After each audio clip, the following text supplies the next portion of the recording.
「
Hey everyone, it's great to be back at GDC.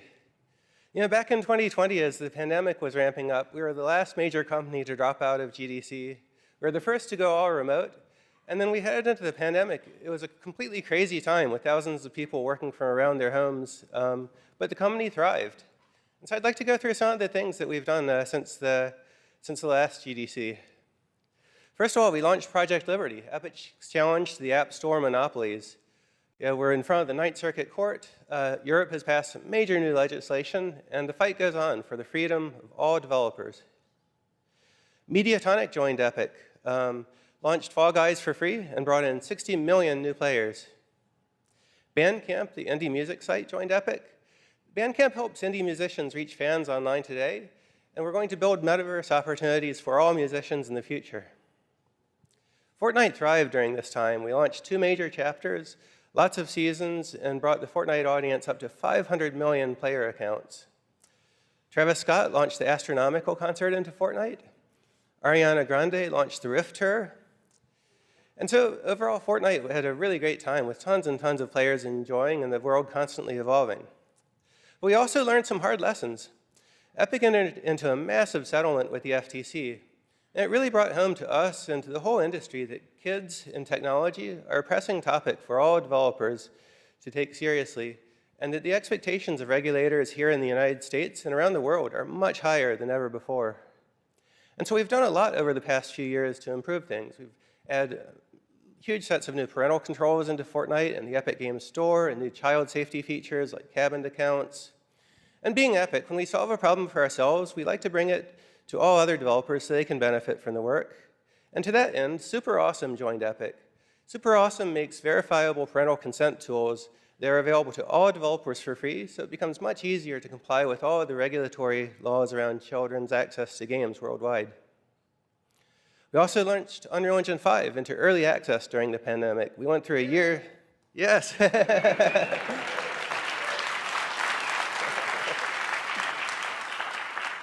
Went through a year of early access, followed by release. We updated Fortnite to Unreal Engine 5, and then we spent a whole year visually upgrading Fortnite to the latest capabilities of Unreal Engine 5, which we launched late last year, and we'll be showing later in this show. Epic Games Store also thrived. The player base has grown massively during this time to over 230 million players on PC. We've paid out more than $1 billion to all developers. And we've also just very recently launched self-publishing, so it's easier than ever before to launch your game to all customers in the PC market with really straightforward tools and earn 88% of all revenue.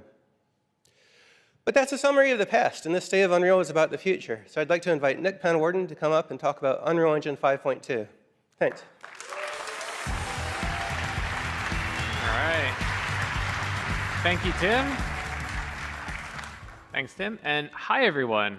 I'm excited to get to show you some of the new experimental features we've been working on for Unreal Engine 5.2. Let's take a look.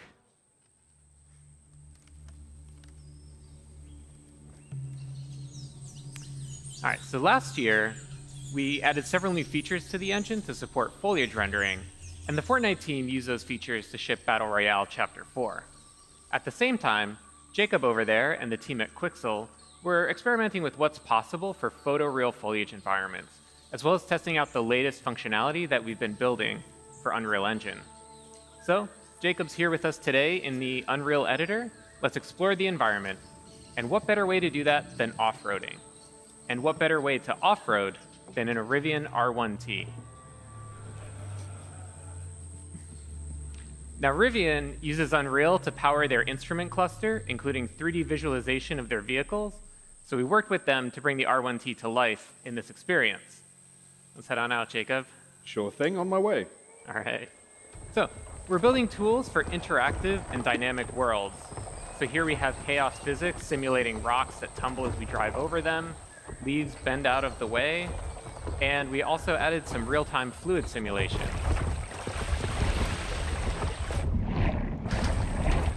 We worked with the team at Rivian to set up Unreal's Chaos vehicle model to simulate the suspension of the truck and how the electric motors drive each individual wheel. Chaos also simulates how the tires compress and deform, and MetaSounds enabled the team to precisely resynthesize the sounds of the electric motors and mix them with the ambisonics of the jungle.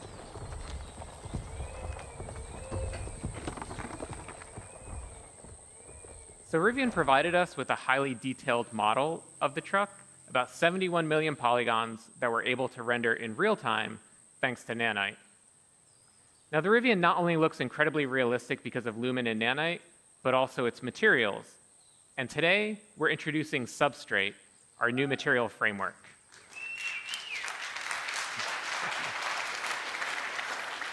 And to better demonstrate it, let's swap the paint out for Opal.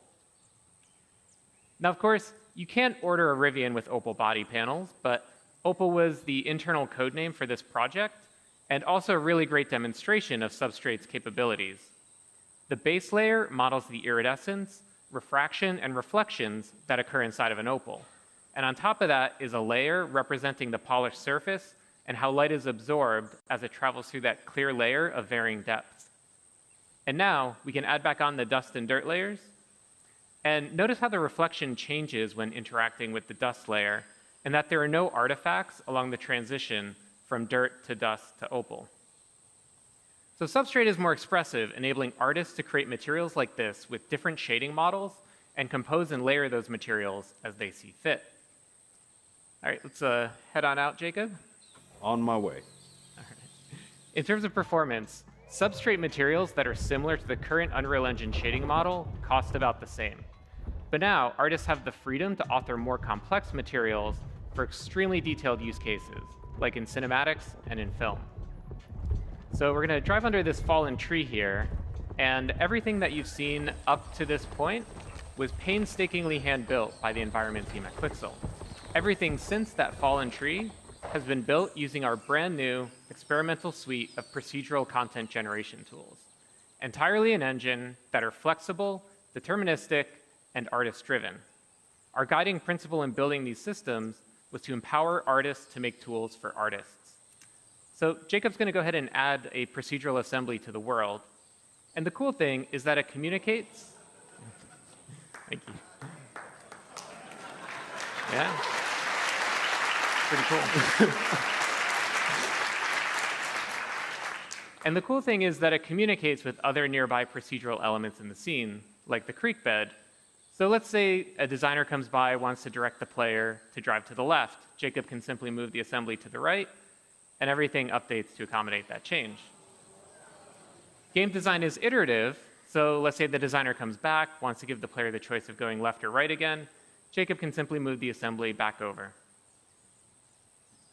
Now, the artist who created this assembly also added some additional handles that Jacob can use to art direct where rock slides occur. Allows him to customize the piece a little bit more, make it a little easier for the Rivian to drive by. So we started by handcrafting that original part of the level to set the visuals and art direction for the entire piece, and then built out procedural tools that allowed the team to create a much larger play space much more quickly. Now let's see how we can use these procedural tools to make larger sweeping changes to the environment. So Jacob, let's start by removing some of the trees in this area. Absolutely, that's easy enough actually. All right, a little too much. Let's add some trees back in. Okay. And let's also add in some cliff formations, give it a little bit more variability. So the procedural systems are all deterministic. As Jacob is experimenting with different sets of input parameters, once he finds a set that he likes, he can always go back to it and get out exactly the same results. And the procedural systems aren't just placing trees and rocks, but also fog cards, bugs, birds, everything that's needed to bring this environment to life. And everything that you've seen here works at scale. This environment is 4 kilometers by 4 kilometers. If we hide all of the procedural elements, we can see that original hand-built area about 200 meters by 200 meters. We believe that there will always be the need for hand-building environments, so we design these procedural systems to be tools for artists that work in concert with hand-built content. Both Substrate and the new procedural tools will be available in experimental form in 5.2. And everything you've seen here is running in the Unreal Editor in real time on a developer machine with an Intel 13900K CPU and NVIDIA RTX 4090 GPU. So Jacob, thanks for being here and helping us out today. Thank you very much, Nick, for having me. It's been a pleasure.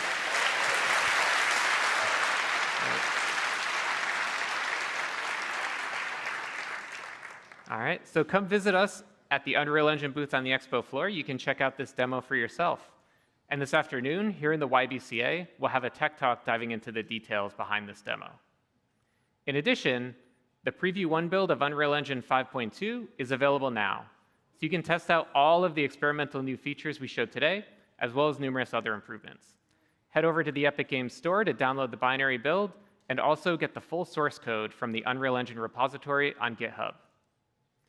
Now, I've found that we make the best technology for developers when we use it ourselves, when we really put the engine through its paces, both through tech demos like this one, as well as full game productions. So to talk about how the Fortnite team used the latest Unreal Engine 5 capabilities to ship Battle Royale Chapter 4, please help me welcome John Loff.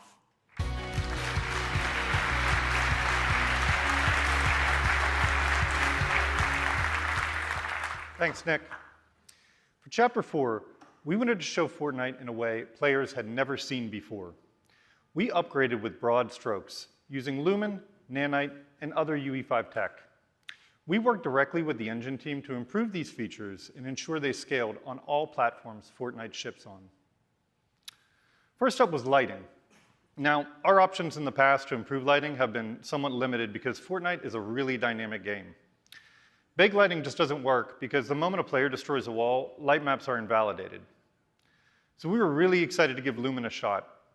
It updates global illumination in real time as the environment changes. Early in Chapter 4 development, we captured a video of Lumen enabled in a Fortnite test build. And the player in the video destroyed a wall, and light just came flooding into the room. And honestly, it was pretty stunning. It brought new life to the environment, and the realistic bounce light worked great with Fortnite's vibrant style. While initial results were exciting, nothing is that easy in game dev. And as we discovered, real-world lighting can create real-world problems. Playtests revealed areas of the map, like attics and basements, that had no windows and were just too dark for gameplay. And it was also the first time we were using auto exposure, and it was causing bloomed-out areas when players were in dark interiors looking outside. We solved these issues using UE5 features like local exposure and some art-directable controls within Lumen that enabled us to provide a final image much better for gameplay. While the art team refined content, the engine team provided some new scalability options so that we could run Lumen on next-gen consoles at 60 frames per second. In addition to lighting, Nanite opened the door for us to add an incredible amount of detail to the Fortnite island. It was introduced in UE5 as a virtualized geometry system that supports extreme mesh complexity. So we spent some time experimenting, looking for a good balance between stylized art direction and detail, so we could increase visual quality, but still maintain Fortnite's iconic style. Now that artists weren't limited by triangle counts, we scaled our content pipelines to support Nanite on high-end hardware. Tech artists modeled new vegetation assets, and the art team created some high-detailed props and some amazing hero assets. But this still left us with a large building library that needed a visual upgrade. We resolved this using an offline process that took displacement maps from our materials and created high-resolution nanite meshes. It was really cool to see these classic Fortnite materials like brick, stone, and wood get a high-resolution facelift and pop off their surfaces. Now, past Nanite demos have relied on static hard surface environments, but Fortnite's an animated world. Trees blow in the wind, and buildings wobble when hit. So we worked with the Nanite team, and they extended the material pipeline to include masked and animated materials on Nanite geometry. The island in Fortnite is constantly evolving, with major changes each season and complete reboots when chapters launch. So it's essential that we evolve our workflows too. During Chapter 4 development, we started utilizing 2 new UE5 features that changed how we build levels: World Partition and 1 file per actor.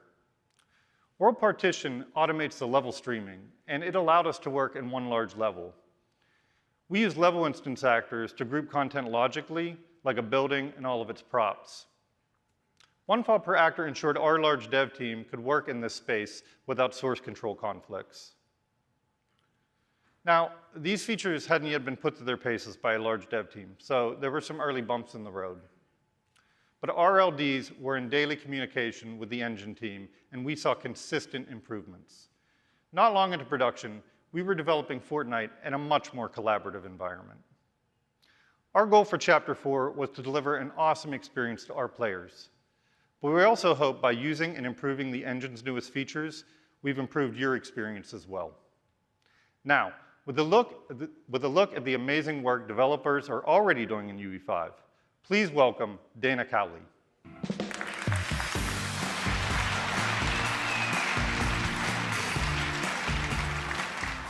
You know, even when you have great tools and amazing content at your fingertips, making games is hard, and it gets even trickier when you're trying to ship while you're upgrading your features.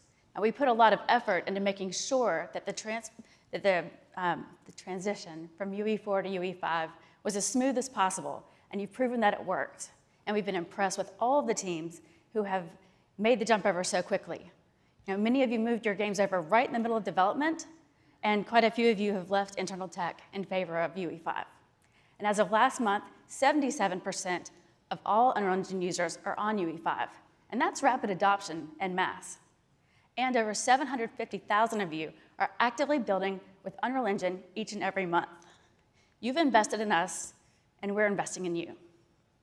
And beyond games, you're telling amazing stories across live action and animated entertainment. And to date, more than 550 television and film projects have been made with Unreal Engine in production. Now, these are some of the leading studios using UE5 today.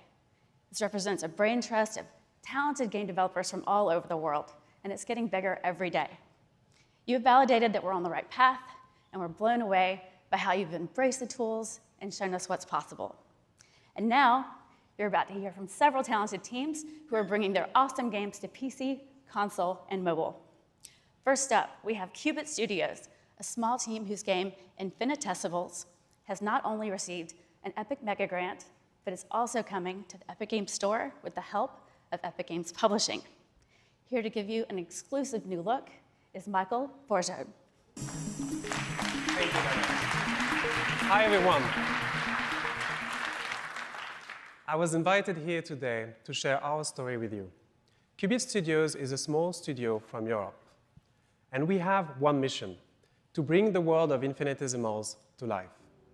In our first game, you play as Captain Orkney Rollin-Rake, as he and his crew explore a mysterious planet filled with lush environments.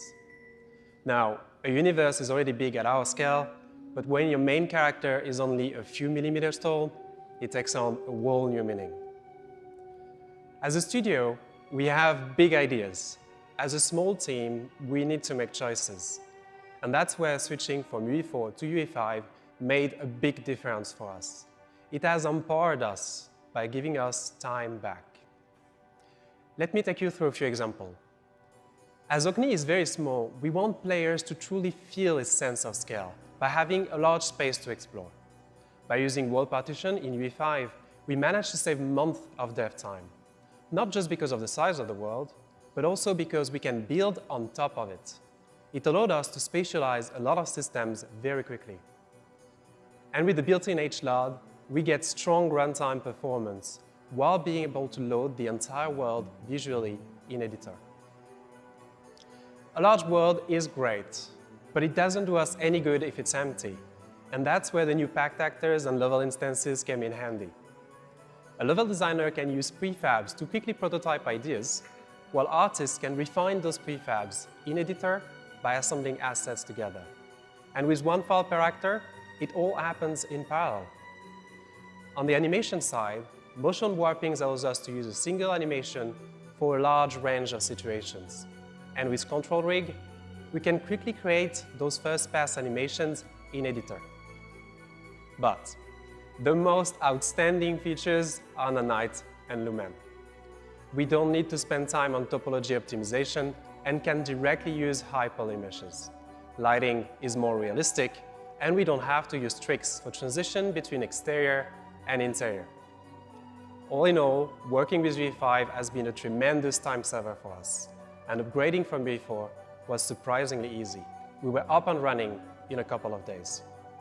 We can now iterate more quickly, focus on gameplay, and allocate time to riskier ideas. But enough talking. Go on the Epic Games Store and wishlist the game now. Thank you, everyone. Enjoy the rest of the show. Your team has built a beautiful game, Michael. Fantastic work. Now, our next partner is one that needs little introduction. Kabam develops and publishes world-class, highly social, multiplayer mobile games. And today, they are here to make a special announcement. Please join me in welcoming Vice President of Product, Tyler Black.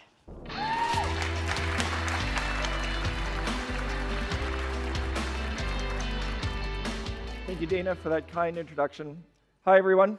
At Kabam, we've worked with the world's biggest brands and created our own stories to bring some of the most successful mobile games to players. Today, we're proud to announce a new project, one that ushers in a whole new era for Kabam. King Arthur, Legends Rise.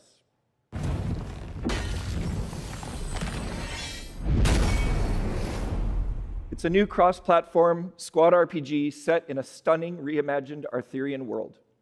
When we began this ambitious project, we knew that Unreal Engine was the only solution that had the tools to bring incredible visuals to both mobile and PC at launch. So here's how we put those tools to use. King Arthur Legends Rise allows players to explore campaign stages and interact with their environment using a variety of animations. If we were to use traditional animation techniques, the number of assets that we would need would be massive. Thanks to Unreal's advanced animation technology like IK rig retargeting, motion warping, and property access, we can create high-quality, detailed, and attractive animations with relatively few resources. But that isn't the only way that we're using Unreal Engine 5's tools to deepen the player experience. We're also making use of dynamic weather to affect character strengths and other stats and keep the battle gameplay fresh and immersive. That's all from us today. We can't wait to share more with you about King Arthur Legends Rise in the coming months. So check out our website, playkingarthur.com, and sign up to stay up to date on our newest game. Thanks, Tyler. Now, the next developer coming to the stage was founded a few years ago, and they're already making a big name for themselves. Hexworks is a CI game studio, and they are capturing the imaginations of fans of dark fantasy with their new action RPG, Lords of the Fallen. Creative director Cesar Vitosu is here to give you an exclusive look at how they're using UE5 to build one of this year's most highly anticipated games. Thank you, Dana. Thank you, Dana, for the introduction and handling my name so graciously. Hello, everyone. I am very excited to be here and represent Hexworks, our incredibly talented multinational team behind Lords of the Fallen, our upcoming dark fantasy action RPG. And today we'll be sharing how Unreal Engine 5 has helped bring our highly ambitious and decidedly grim vision to life. Please enjoy. Welcome to the Lords of the Fallen Technical Showcase. Here at Hexworks, our goal has always been to create the most immersive game experience possible. Today, we're journeying to Skyrest Bridge, one of the game's early locations, to demonstrate just some of the impressive ways Unreal Engine 5's state-of-the-art technologies have helped us deliver on this ambitious vision for our upcoming action RPG. We want players to feel fully immersed in our world by playing as their own unique virtual persona. To achieve this, we have used a combination of technologies, including 3D scans of real people and UE5's own character customization tech. Players can create unique faces and bodies by dynamically morphing between a huge range of shapes before finessing the finer details. Our extensive selection of armor sets seamlessly adapt to whatever shape the player chooses. It's really important to us that we represent as wide a proportion of our audience as possible. Being able to customize your hero in Lords of the Fallen is only the beginning. Each and every one of our characters is incredibly detailed, using high-resolution textures.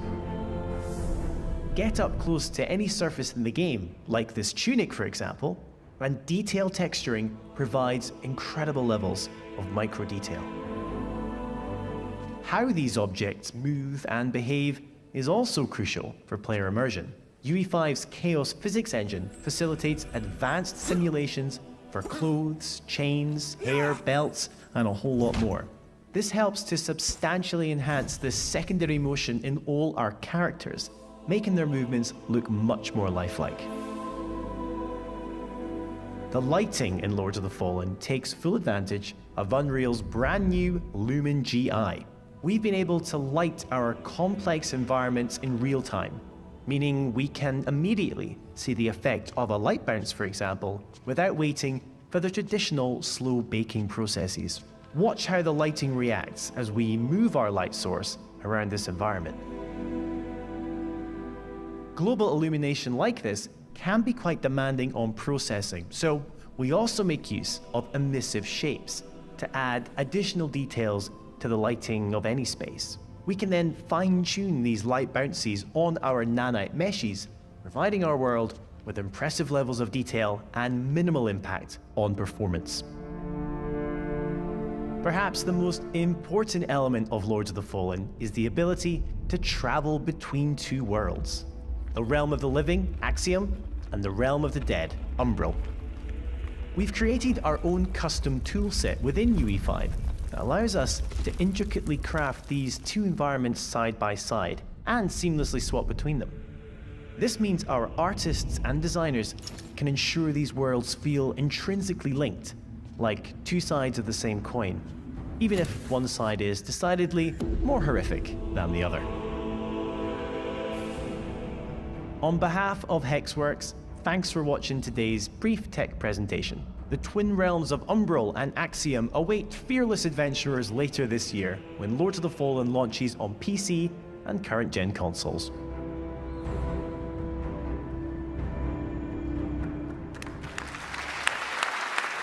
Looking awesome, thank you. This next team is known for making some of the world's most popular MMORPGs. And recently, they've been pushing the boundaries of cinematic storytelling, and the results speak for themselves. Here with more is NCSoft's Chief Strategy Officer, Dr. Song-Yi Yoon.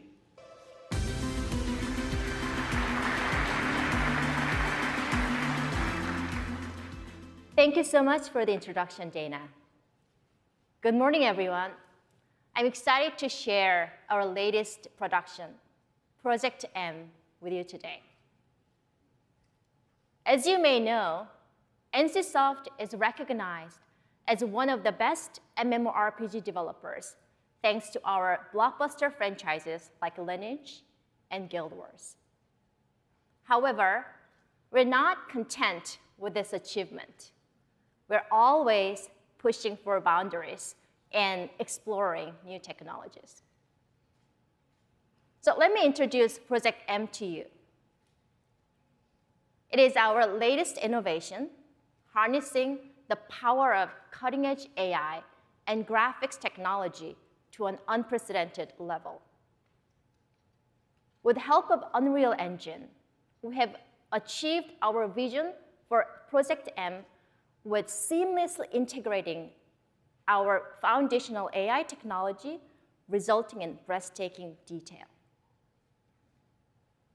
So to give you a sneak peek, we have prepared a video featuring our CEO and Chief Creative Officer, TJ, who will personally guide you through our newest creation as a digital version of himself.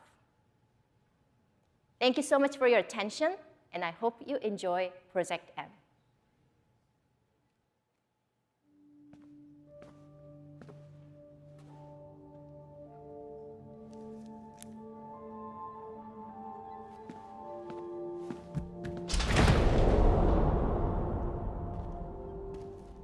Project M is one of NCSoft's most ambitious projects to date.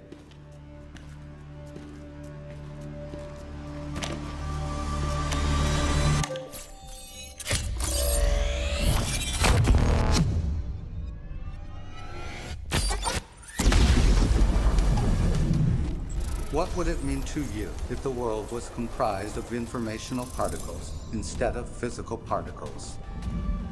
Oh, I got a little ahead of myself. I am TJ Kemp from NCSoft. Welcome to Project M.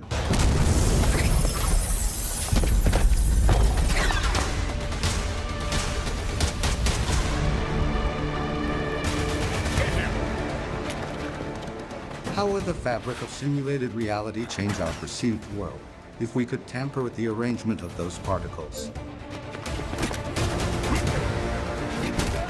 This very idea is what sparked Project M.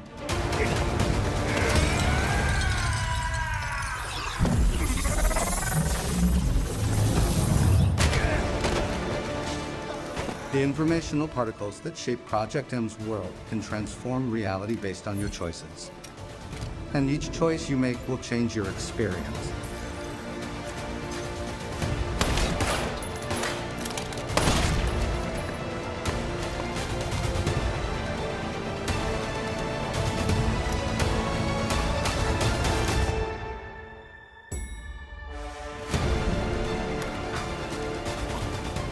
The information that exists in the present reality determines how the world will unfold.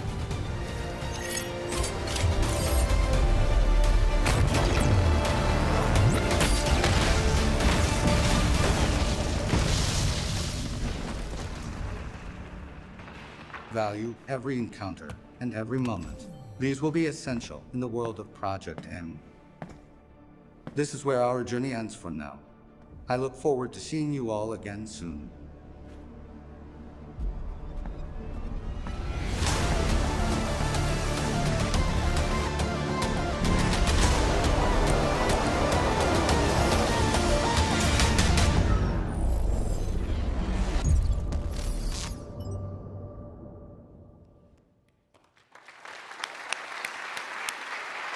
Thank you, Dr. Yin.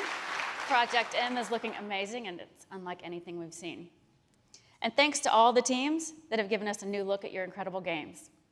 Like we just saw, the worlds you're building feature awesome-looking characters with loads of detail and authenticity. And our team understands that believable digital humans are at the heart of great storytelling. And for more on that, I'm happy to hand it over to our CTO, Kim Libreri. Thanks, Dana. Thank you. Some incredible games, sir. Hey, everybody. Wow, it's great to be back after 4 years. It's good to see you all. So, it's been 2 years since we released MetaHuman Creator. This cloud-hosted tool allows you to create photorealistic digital humans for your game or experience with the simplicity of an RPG character creator, yet with a level of realism and customization that you've never seen before. Our community has created millions of MetaHumans for their Unreal projects, and the work we've seen has been unbelievably breathtaking. And I'm sure a bunch of you in the audience are actually making MetaHumans as well. Let's take a look at some of this work.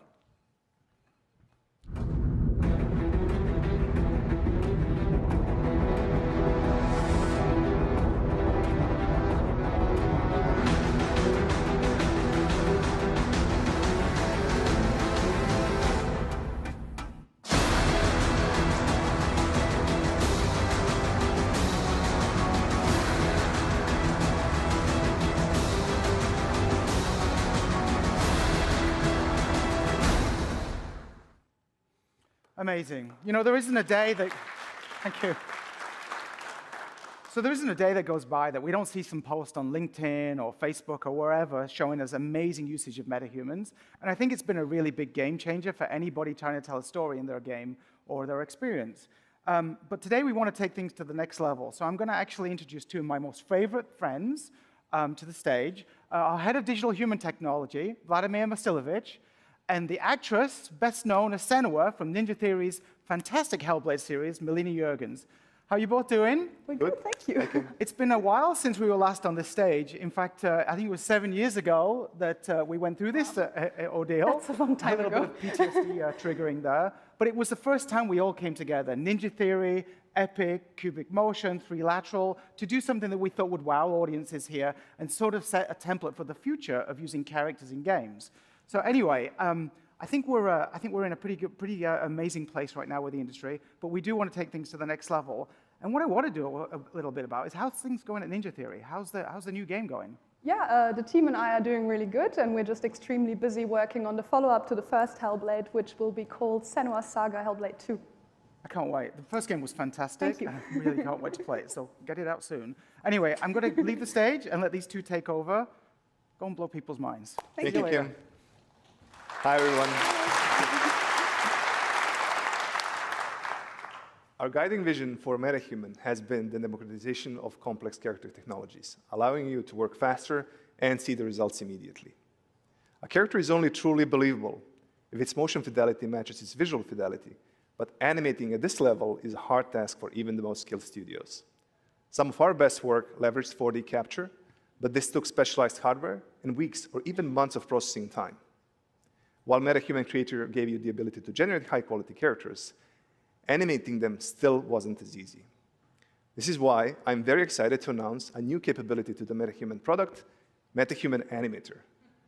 MetaHuman Animator contains the essence of our 4D pipeline, but optimized to run on a single machine.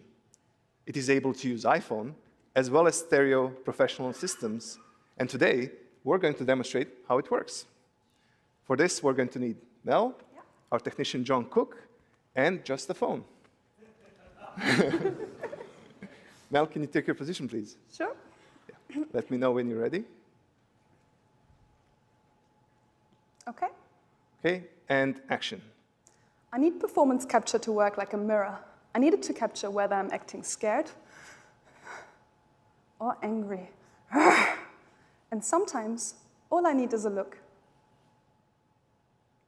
Cut. Thanks, Mel, that was great. Yeah, you're welcome. Okay. Our technician, John, is currently pulling Mel's performance from the phone onto his machine, where everything will be processed locally. We have updated our Live Link Face mobile app to capture all data at the best resolution possible with the device.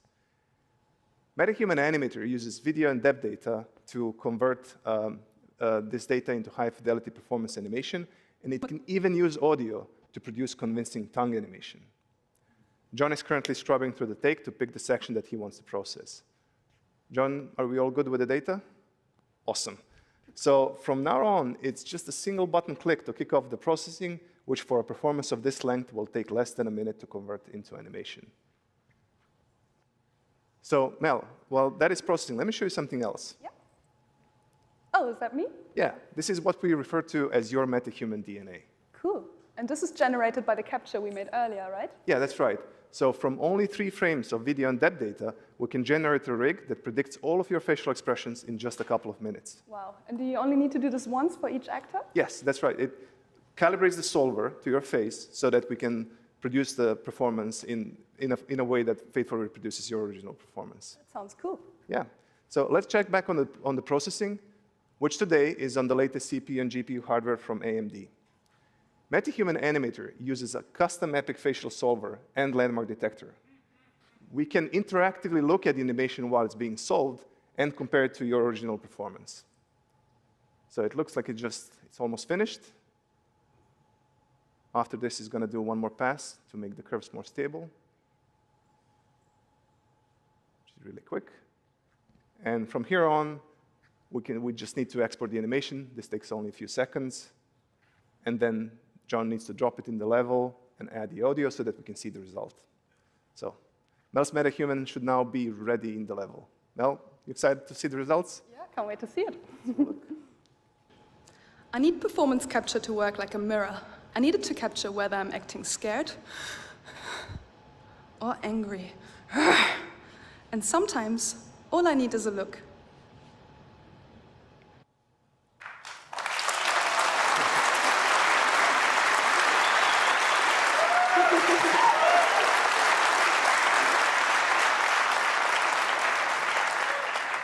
Thank you all. So, Mel, what do you think? I think it's incredible because it usually takes months between performance capture and getting any results back, so this is blowing my mind.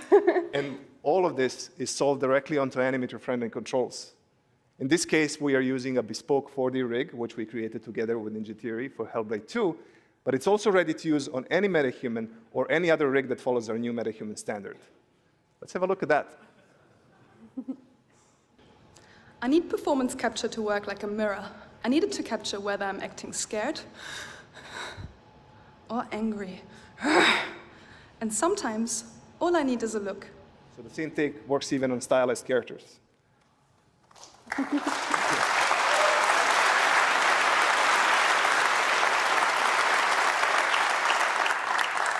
Thank you all.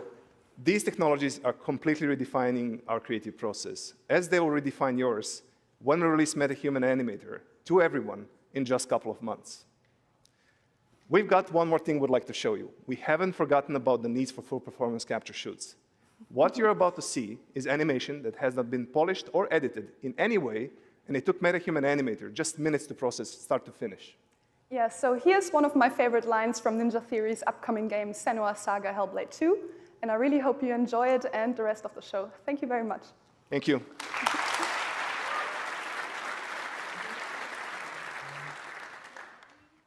Sign, perf, cut, take 13.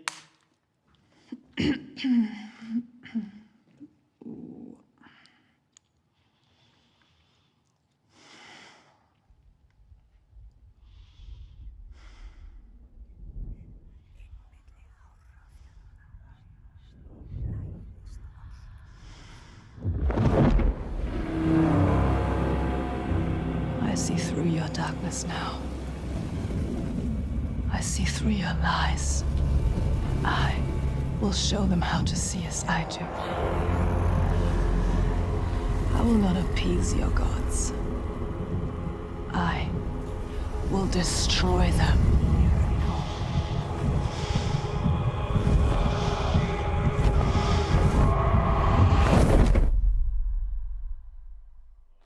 Cut.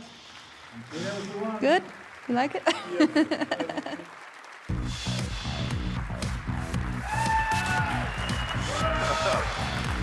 Man, was that cool. All right, let's talk about the future of our creator marketplaces. We all know one of the biggest challenges in game development is the time and cost associated with making great art and visually stunning environments. Now, we've seen that by giving you access to high-quality, game-ready assets like Quixel Megascans, world building can be faster, more efficient, and more economical. The resulting explosion of creativity that we've seen from our Unreal Engine developer community has been awesome. In fact, it's inspired us to double down on a mission that started several years ago. Since the launch of Unreal Engine Marketplace in 2014, we've been working to aggregate and organize all the world's best digital assets for you to use in your work. In 2018, we joined forces with Quixel, whose Megascans have now been downloaded over 40 million times. In 2021, ArtStation became part of the Epic family, and we welcomed a community of the world's best digital artists who've since uploaded nearly 12 million projects to the site. Later that same year, Sketchfab joined Epic, and now has more than 10 million registered users who are using the platform to discover, share, and manage 3D models on the web. Now, each of these businesses has their own unique superpowers.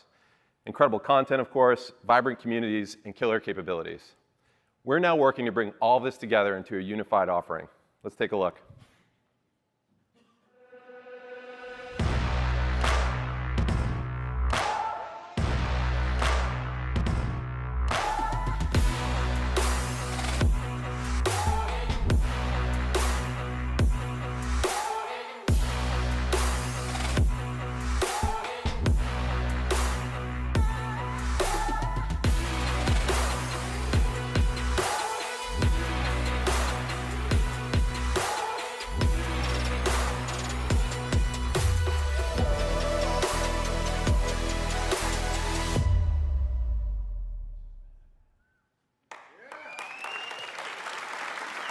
Later this year, we'll be merging our content offerings into a new unified creator marketplace called Fab. Built on the strong foundation of sketchfab.com, we're going to drop the sketch and go all in on Fab. Fab will be an open marketplace serving the entire digital content creation industry. That means we're going to offer assets for all game engines, all digital content creation tools, and metaverse-inspired open worlds. So whether you're a studio making a blockbuster game or a movie, or you're a player building your first island in Fortnite, our goal is to bring you everything you need to build your world in one place. We'll have 3D models, materials, sound, plugins, animations, visual effects, and more. Fab will be the new home of Quixel Megascans, MetaHumans, and other incredible epic content designed to push the limits of what's possible.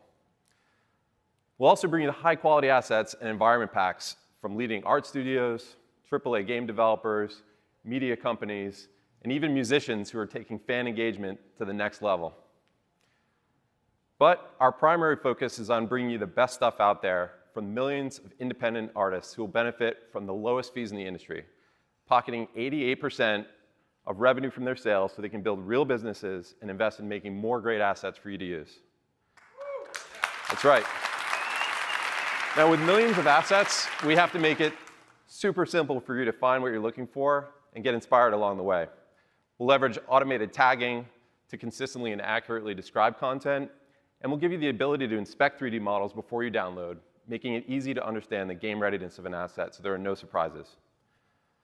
Building on the success of Quixel Bridge, the Fab plugin will enable you to search, discover, drag, and drop content right into your scene without leaving the game editor. We want to improve your workflows by connecting Fab to all industry-leading digital content creation tools.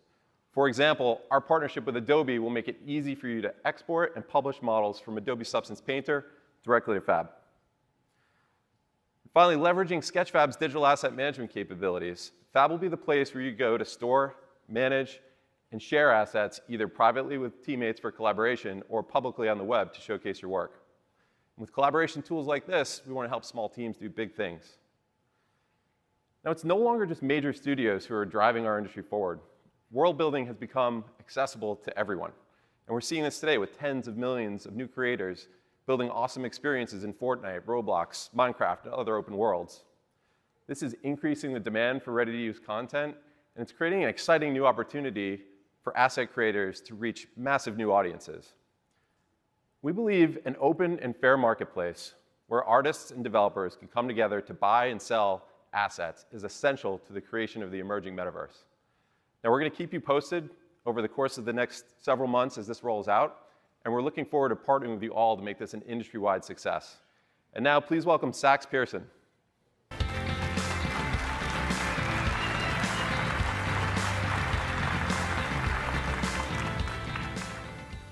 It's great to be here today. We've been working towards this moment for a very long time. This next segment is exactly why I'm here at Epic, to move the industry forward and help make developers successful. I'm here to introduce powerful new tools to existing Fortnite creators, powerful new opportunities for professional developers. Fortnite is becoming an ecosystem. That means new tools to design, develop, and publish games, and a new economy that rewards developers. These updates bring us one step closer to Epic's vision of a connected metaverse where billions of players enjoy high-quality creations made by millions of developers. At the center of this all is Unreal Editor for Fortnite, available today in public beta on Epic Game Store. It's a new PC application that brings the power of Unreal Engine to the scale of the Fortnite audience, deeply integrated with the game with new workflows that allow PC and all other platforms to create together fast and fluid. We call it UEFN for short. But first, let's talk about how we got here. Fortnite changed when we released Fortnite Creative 4 years ago. Creative is an in-game toolkit for players to make sandbox games inside Fortnite. And because of Creative, Fortnite is already much more than a game. It's already a place where players find games and developers find players. But why should you develop in Fortnite? Well, our players are highly social, content hungry, with over 500 million player accounts, massive PC presence, and the largest console player base. It's the best, most vibrant place for developers to find an audience quickly and publish new games. Islands built using creative tools already account for roughly 40% of playtime in Fortnite. That's billions of hours a year, and we expect that number to keep growing with UEFN. So this is a sample of games in Fortnite today. What we have noticed is that players are more engaged, they have more fun when they play Epic's own games like Battle Royale and community games made by creators like you. Like, the combination is what makes Fortnite special and what is going to help us all grow. As we've shown in Unreal Engine, Epic's mission is to deliver an awesome suite of tools for developers. Unreal Editor for Fortnite is for experienced game developers, like many of you in this room, but it's also for the growing community of Fortnite Island creators that are ready for Unreal Engine's proven PC editor workflow. As you're going to see in the demo coming up, UEFN and the existing creative toolkit is already a great combo for developer and Fortnite creator teams to make incredible experiences. Of course, our long-term goal is to make the entire feature set of Unreal Engine, or bring the entire feature set of Unreal Engine to UEFN, but also over time to expose many of the other services that Epic offers. Bill just announced Fab. Fab is launching today also inside UEFN in an alpha version. And products like MetaHuman will be coming to UEFN in the future to support your creative vision. For the next stage of Fortnite, and ultimately the open metaverse, we also need brand new tools that solve really hard problems. Interoperability, scalability, and resilience are real issues when you operate at this scale and expect this level of durability. This is what led us to develop Verse. It's a powerful new general programming language designed specifically for this purpose. You're going to see us use it in the demo in just a moment. The second thing we're working towards is high interoperability between UEFN and Unreal Engine that will enable you to take your work anywhere. And by the way, behind me is the new creator portal, also launching today, where you can manage all your islands, one-click publish them to the world, and when you publish to UEFN, your original IP and your assets are yours to take anywhere. Now let's take a closer look at UEFN features and workflows. We put together a short video, and then we're going to do a demo. Thank you. Let's start with the basics. Unreal Editor for Fortnite runs on PC and is integrated directly with Fortnite, so you have access to over 4 years of content, all for free, to get you started. What's special about UEFN is what we call Live Edit. Live Edit allows anyone on your team to join a UEFN session from any platform that runs Fortnite. That means someone can join from a console using the normal Fortnite client, and they're able to work alongside and collaborate with PC users. UEFN has access to all Fortnite creative devices, our modular gameplay systems that work in the in-game editor. This allows you to instantly add gameplay and quickly bootstrap your game from the hundreds of gameplay devices already available.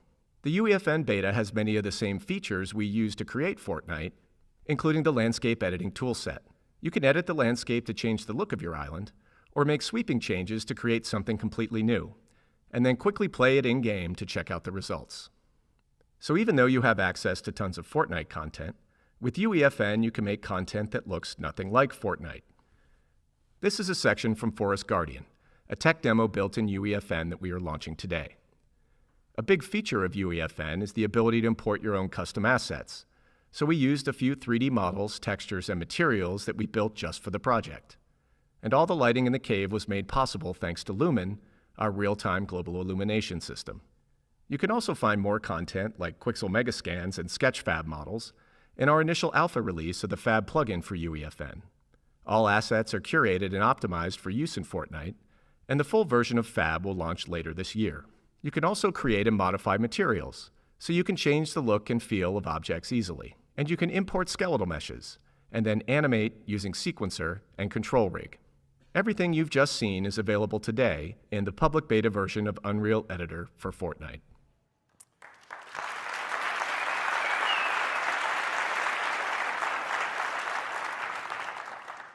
So it's a short video of just like the most condensed way we could show some of the the more important workflows.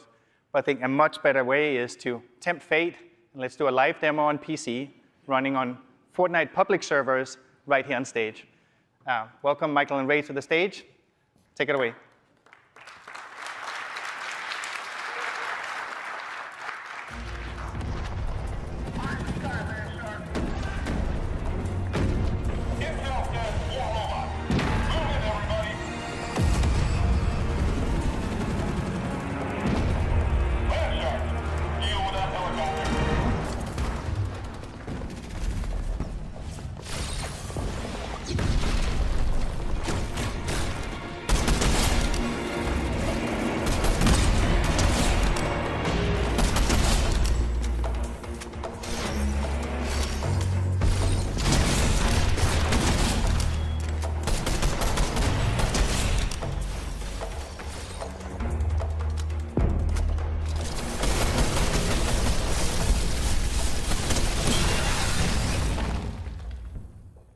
I'm glad that went well.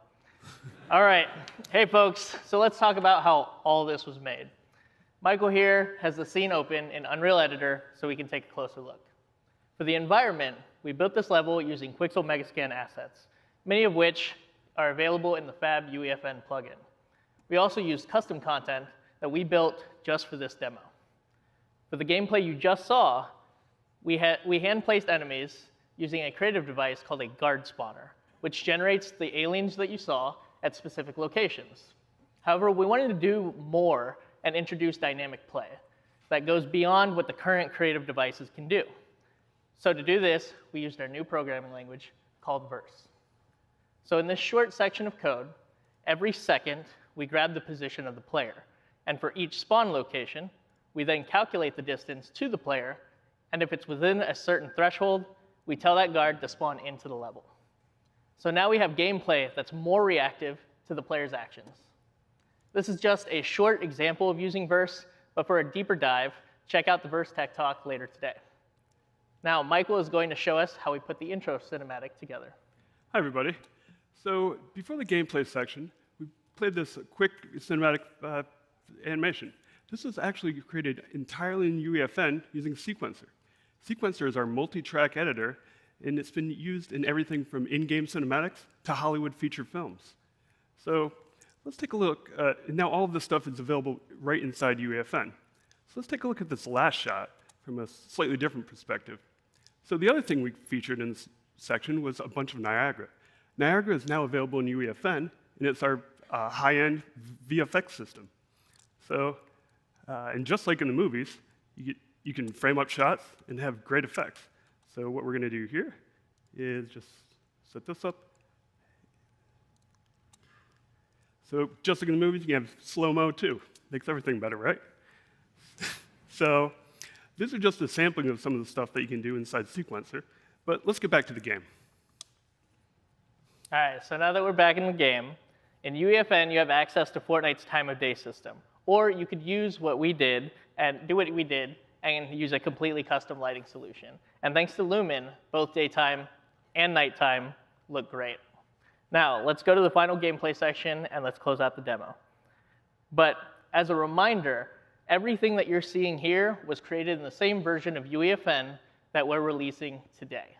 I think I'm going to jump in here and help you, Ray. I'm all for that.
Thanks, Mike.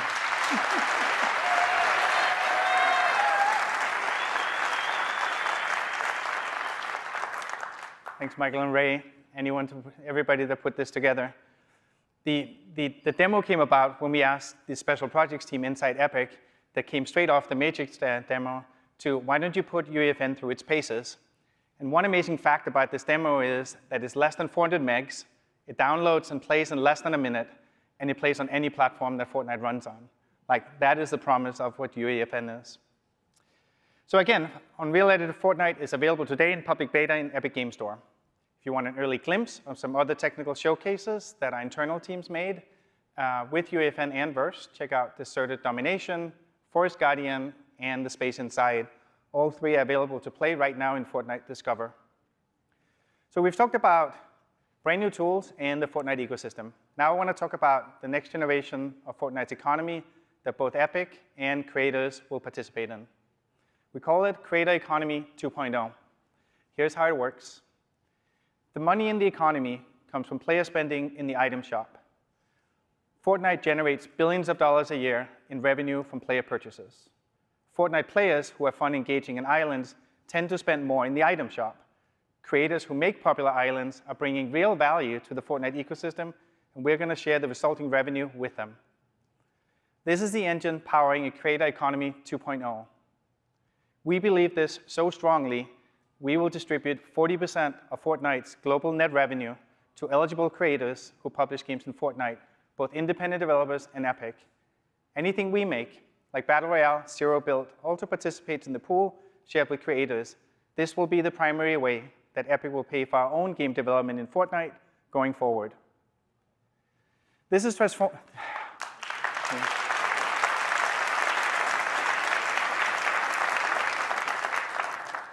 I'm glad you feel it's a big deal, and I feel it's a big deal too. So, this is transformative and a big gut check for us too. We imagine thousands of third-party development teams building businesses and thriving with this model. Payments from the pool are based on performance of your island. We take into account data like island popularity, engagement, retention, attracting new players. And the benefit of this new approach is rooted in player fun and rewards everyone's creative work, both yours and Epic's. There's no need to design cunning monetization loops or extractive gating items. You make an island the players love. That is all you need to be part of the new economy. Creator Economy 2.0 is live right now. For eligible creators who are currently publishing, we are backdating the engagement payouts to the beginning of this month. And for more details and to sign up, go to create.fortnite.com. Everything you've seen today represents Epic's biggest bet ever, the release of advanced tools that publish directly into Fortnite on PC, console, mobile, and cloud, lowering the barrier for developers to be part of one of the biggest entertainment ecosystems. We welcome anyone to join us in the future, where original content is owned by its creators, where developer earnings are a function of fun, and where ecosystem can be directly linked through community language standards like Verse. So to support developers who adopt UEFN, we're broadening the Epic Mega Grants program to help teams bootstrap projects that use UEFN and Verse. We're just getting started, and we hope that you'll join us and help shape the future of development. Now we're going to give you a look at what UEFN can do right inside Fortnite. After the video, Tim is going to come back out to talk about Epic's future vision. Thank you very much.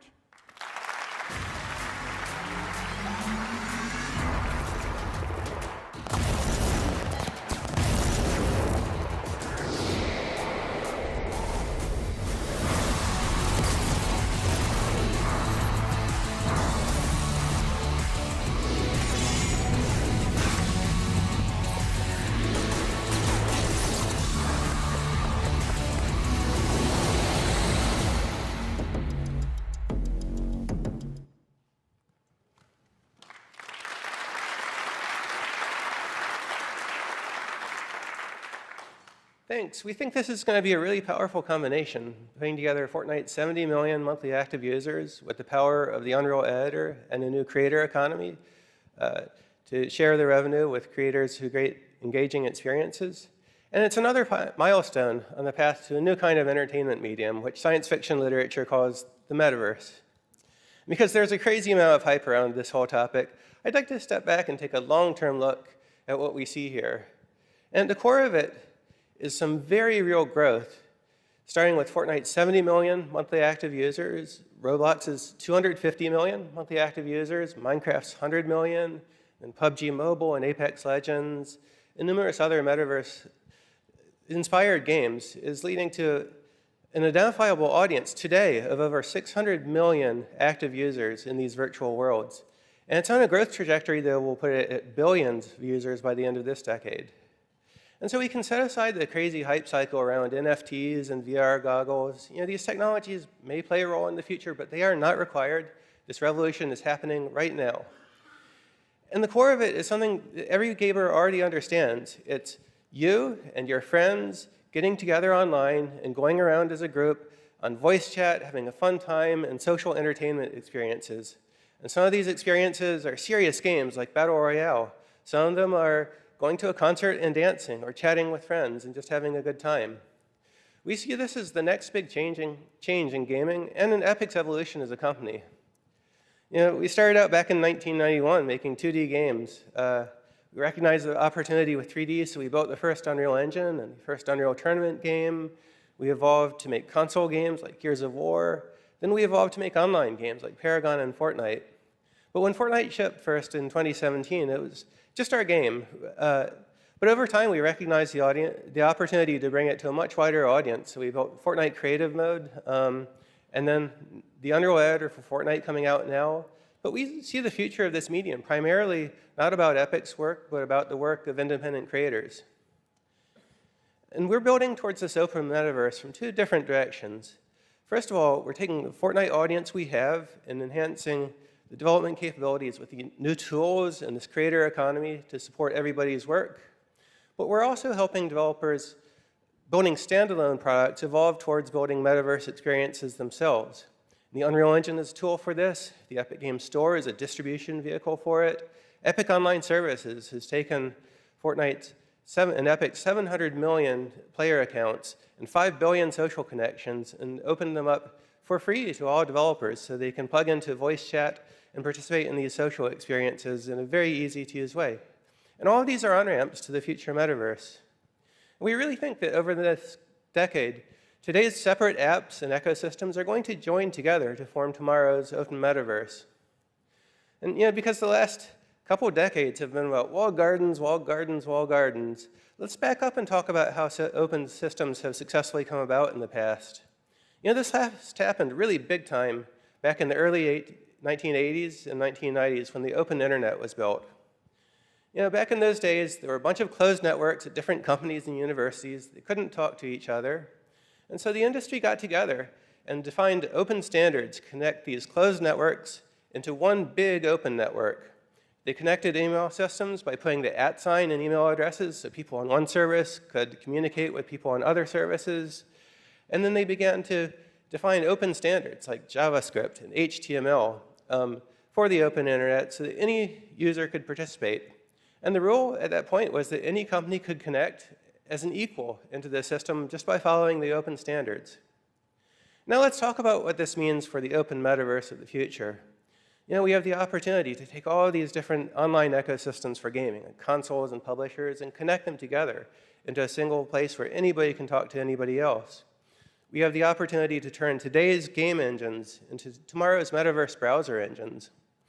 If you take a look at Unreal Engine and Unity and Godot, you have some very powerful 3D engines that have an increasingly common set of features and are increasingly adopting industry standards as ways of communicating with each other and with other tools. There's the GLTF content standards, there's Pixar's universal scene description format, and then there are a lot of new standards bodies that have formed to help to standardize the metaverse. There's Kronos Group, there's the Metaverse Standards Forum, there's the Academy Software Foundation and the Open 3D Foundation. And we have the opportunity for all developers to work together to define the future of this thing. And there's also the opportunity to connect the economies of these different ecosystems. What a user would really like is to be able to buy a cool-looking outfit in one place and take it everywhere they go. And as we were designing this new Fortnite creator economy, one of the things we were constantly thinking about is how this could, in the future, be connected into an open metaverse economy. And there's no reason that the core model there, in which revenue from item shops are shared with creators of experience based on engagement, couldn't be turned into an economic model for the open metaverse at large, with economic peering overseen by governance groups to make this work in a safe way for all players. And this gets us to a really key question here, and that is, who is going to build the metaverse in the future? And we believe the answer has to be all of us together. It has to be a combination of indie game developers together with AA and AAA game developers, and Fortnite creators and Minecraft creators and Roblox creators, each bringing their best specialized knowledge to the new world. And brands like Disney and Ferrari and Ralph Lauren, who have already experienced the metaverse through crossovers with Fortnite, we think that this is just the very beginning of a very long-term opportunity for all these companies to have a much larger presence in the digital world, in which it becomes a major and first-class business line for all of them. future open metaverse will be about musicians and music labels and film and television studios who are using virtual production today to build world-class photorealistic content, being able to bring it and launch it playably in the metaverse, timed together with their film and television experiences in an endless stream of awesome entertainment content that's open to everybody to participate in. Now, Epic has a long history of supporting developers this way. We've built a lot of different services that are available to everybody to use. There's the Unreal Engine, there's Epic Online Services, which are open to all platforms and all stores. There's the Epic Games Store, which is open to software built on all engines using all different online services. And we believe the metaverse has to be open. It can't be another Monopoly's walled garden. And Epic is all in on this. We went from the pandemic to the tech downturn, the crypto implosion, and now banks are failing. And it's a really crazy time again. But we're investing very heavily in the future with the belief that companies who invest now through these hard times are going to come out the strongest company in the future, the strongest companies in the future. Some of these investments we're making in Fortnite initially and then bringing the work to Unreal Engine. Some things we're building in Unreal Engine, taking to Fortnite. But the aim is to support everything that AAA game developers are doing today and more. And this project, to build this all out into an open system, is going to take most of the decade. And that is the journey from Unreal Engine 5 to Unreal Engine 6 that will happen over this time period. It is the same journey to the open metaverse. But there's no need to wait because we're doing it live. We're building all of these systems and deploying them as we build them right into Unreal Engine 5 openly with partners. So we hope you'll download this stuff, download Unreal Editor for Fortnite, download the Unreal Engine and get started, and come see some of our tech talks where you talk about this in way more technical detail. So thank you very much for your time.